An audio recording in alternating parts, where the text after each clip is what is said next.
नारी पड़ जाती है सब पर भारी, जब आती है संघर्ष की उनकी बारी।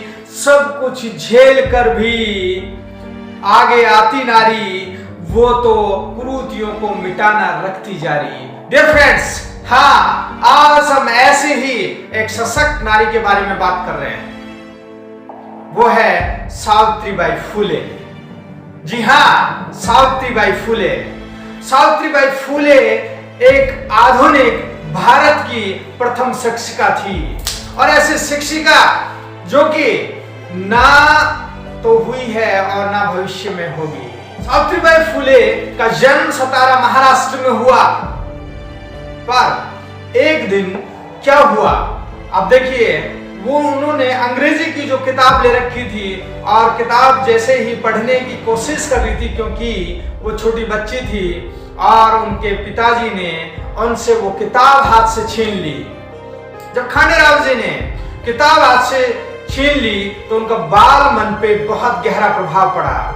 खांडेराव जी ने उनसे कहा कि बेटा, निम्न वर्ग को पढ़ने की व्यवस्थाएं नहीं है, निम्न वर्ग की महिलाओं को पढ़ने की व्यवस्थाएं नहीं है, और निम्न वर्ग की जो महिलाएं पढ़ती हैं वो धर्म के खिलाफ हो जाता है। यही बात उनके बाल मन में बहुत गहरी पैठ कर गई, और जब उनकी 9 साल में शादी ज्योतिबा फुले से हुई तो आप देखिए उनके मन में पढ़ने की ललक थी।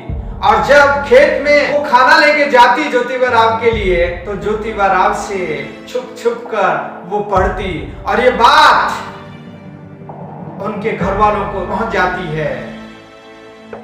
जब दोनों पक्ष मिलकर, ससुराल पक्ष और पीहर पक्ष दोनों मिलकर फैसला करते हैं कि इन्होंने तो अधर्म कर दिया, और अधर्म को स्वीकार करते हुए इनको दोनों को घर से बाहर निकाल दिया जाता है। और ऐसी मुश्किल घड़ी में जब उनका साथ देते हैं उस्मान शेख और उनकी बहन फातिमा शेख।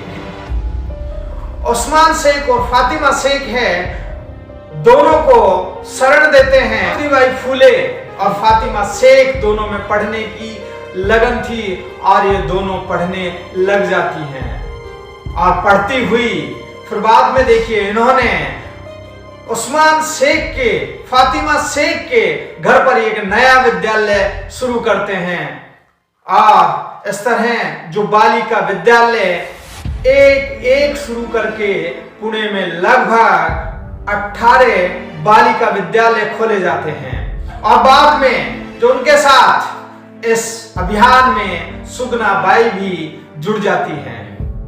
और आप सोचिए कि इसी तरह उन्होंने ये विद्यालय नहीं खोला, इसी तरह इन्होंने बालिका जो शिक्षा को बढ़ावा नहीं दिया।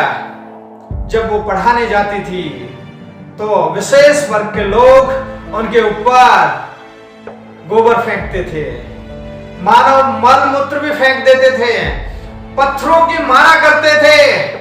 आप सोचिए उस विपरीत परिस्थितियों में सड़े हुए टमाटर जब उनके ऊपर फेंक दिए जाते थे, आप सोचिए इस विपरीत परिस्थिति में भी उनकी जो मन स्थिति है वो कितने स्ट्रॉन्ग थी। उन्होंने जो ठान लिया था वो ठान ही लिया था, और वो उन्होंने करके दिखाया। फिर भी बालिकाओं के लिए, पढ़ाने के लिए बिल्कुल दृढ़ संकल्प थी, वो कहीं नहीं रुकी। एक बार का तो संस्मरण इस तरह है कि एक विशेष वर्ग का व्यक्ति है, जब इतना कुछ करने के बावजूद भी,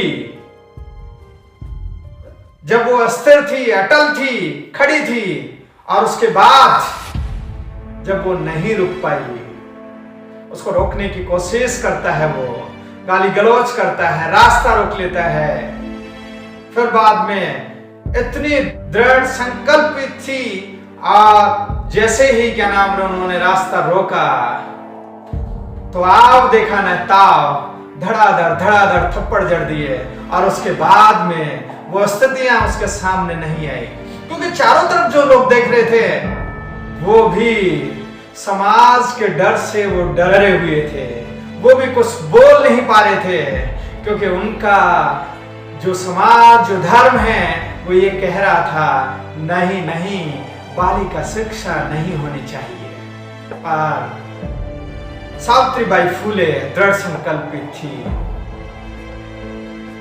आप सोचिए, उन्होंने विधवा विवाह को आगे बढ़ाया, पुनर्विवाह को आगे बढ़ाया, सती प्रथा को रोकने के लिए भरसक प्रयास किए और विधवा आश्रम खुलवाए, नवजात शिशु आश्रम खुलवाए, अनाथ आश्रम खुलवाए। और आप देख सकते हैं कि उस समय जब विधवा हो जाती थी तो इस तरह का समय था कि उनका मुंडन करवा दिया जाता था और मुंडन करवाने के बाद उसको एकांत में छोड़ दिया जाता था और एकांत में छोड़ने के बाद भी वो वहां सुरक्षित नहीं थी वो महिला। और वो महिलाएं दुराचार का शिकार होकर के गर्भवती हो जाती थी और गर्भवती होने के बाद एक जो किस्सा आता है, जो कि उनका प्रतिरोध जो समाज करता था, तो उनका प्रतिरोध वो विशेष वर्ग जो करता था, उन्हीं से आशीबाई नामक जो महिला थी वो सुसाइड करने के लिए जा रही थी। उन्होंने उसको रोका, समझाया और उन्होंने उनके जो बच्चे को जन्म दिलाया, क्योंकि वो विधवा महिला थी और विधवा होने के बाद इस तरह जो अगर बच्चा पैदा हो जाता है तो समाज उसको बहुत ही नीची नजर से देखता है। सावित्रीबाई फूले अपने पास में लेके आई और उसको मरने से बचाया और उनके जो बच्चे को उन्होंने गोद लिया और उनका नाम था यशवंत राय। और बाद में जाके बहुत अच्छी शिक्षा दीक्षा दिलाई और सावित्रीबाई फूले का यह दत्तक पुत्र बहुत बड़ा डॉक्टर बन गया था। और आपको एक जानकारी और होनी चाहिए कि सावित्रीबाई फूले बहुत बड़ी मराठी कवयित्री भी थी। सावित्रीबाई फूले और ज्योतिबा फूले ने उस समय की परिस्थितियों को देखते हुए शूद्र और अति शूद्र वर्ग को पानी पीने तक का अधिकार नहीं था। उन्होंने कुआं खुदवाया और कुआं खुदवाने के बाद सबको एक प्लेटफॉर्म पे साथ लाने का और ऐलान कर दिया कि कोई भी वर्ग का, किसी भी वर्ग का यहाँ पे आके हमारे कुएं से पानी भर सकता है, हमारे यहाँ से ले सकता है पानी। ये पानी के जो द्वार हैं सभी के लिए खुले हुए हैं। बात उन दिनों की है जब 1857 में प्लेग विश्व भर में फैल रहा था और भारत में भी फैल रहा था। और सावित्रीबाई फूले जब सेवाभावी नेचर की थी, इन्होंने जो प्लेग के रोगी हैं वो एक एक करके अपने दत्तक पुत्र डॉक्टर यशवंत राव के पास में जब लेके आती है तो कहते हैं ना,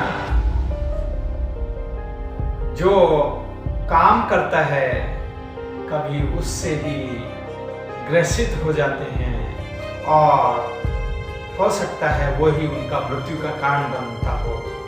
तो कहते हैं ना कि प्लेग वाले रोगियों को बचाते बचाते बचाते बचाते उनको डॉक्टर यशवंत राव तक लेकर आने में ही एक रोगी के इस तरह संपर्क में आ गई कि वो खुद ही संक्रमित हो गई और उन्होंने अपनी जान ही जोखिम में डाल दी और वो अंतिम उन्होंने सांस ली। आपको जानकारी होनी चाहिए, हर आदमी के पीछे एक औरत का हाथ होता है, पर एक ये जो पहली महिला थी जिनके पीछे इनका पति का हाथ था।